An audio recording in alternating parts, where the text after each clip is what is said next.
Hi, my name is Erika Stewart. I'm a third-generation rancher from Morse, Saskatchewan. Welcome back to our video series, A Day in the Life at Pine Ranch. Here's a group of cows we found, and they're about a mile away from their calves. So just to show that cows have a different emotional intelligence than people, and just to remember that when we're thinking about them or when you hear things that ranchers do, they're different from people, so we can't think about it in the same way. So they're about a mile away from their calves. They could go back and see them. They have access to be right around them, but they're not. They're out grazing. So we just finished bringing all the mother cows into the corral and sorting them. So all our cows were mixed together after weaning in that field near the corral, so they could come back and kind of be just a fence in between their calves. And we brought them in to separate them into their feeding groups. So we separate our cows, the cows that are going to be having their first calf coming April 2022, and then the ones that had their first calf last year. So we call those the first and second calvers. They go together for the winter and get fed together, and then the rest of our cows are in another group together. So these are we call them the mature cows.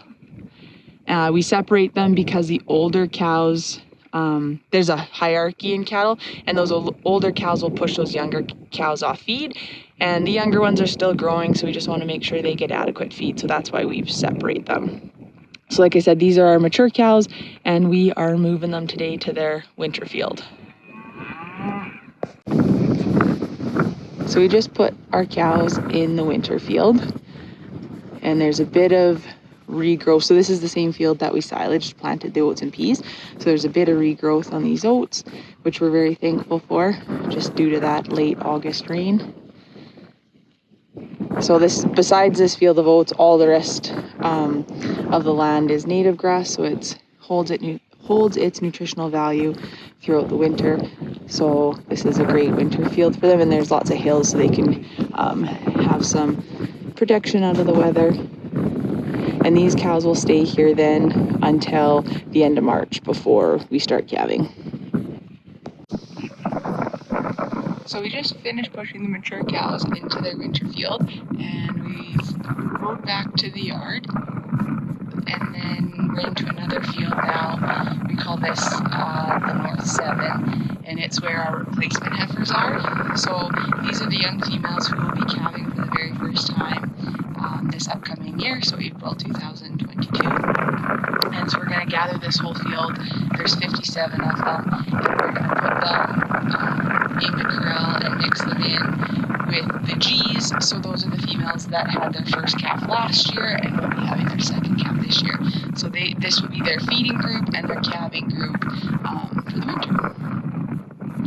So we gathered the two fields, and here's a group of the females that had their first calf last year, and then the females that are going to be having their first calf this year coming up.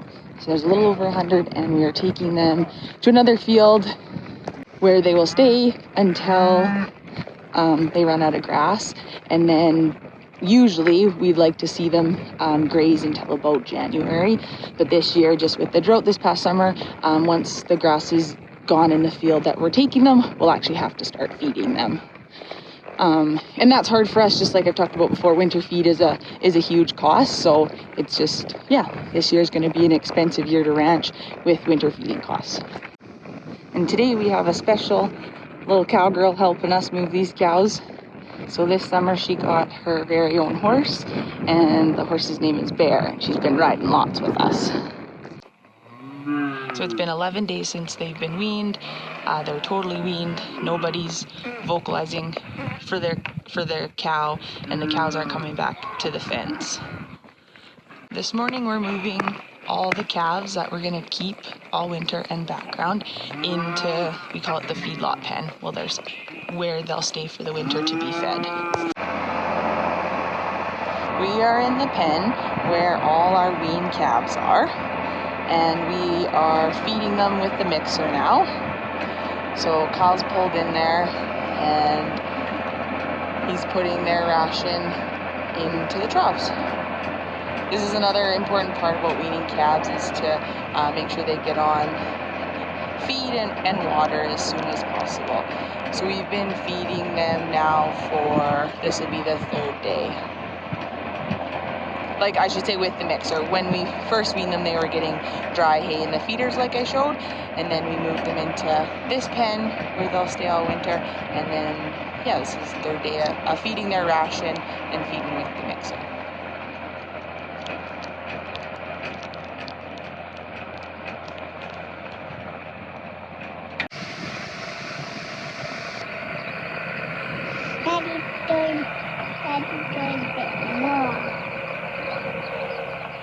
And here the calves are at the feed troughs, eating their ration. Thanks for joining us today on Pine Ranch, and hopefully you can tune in for another video.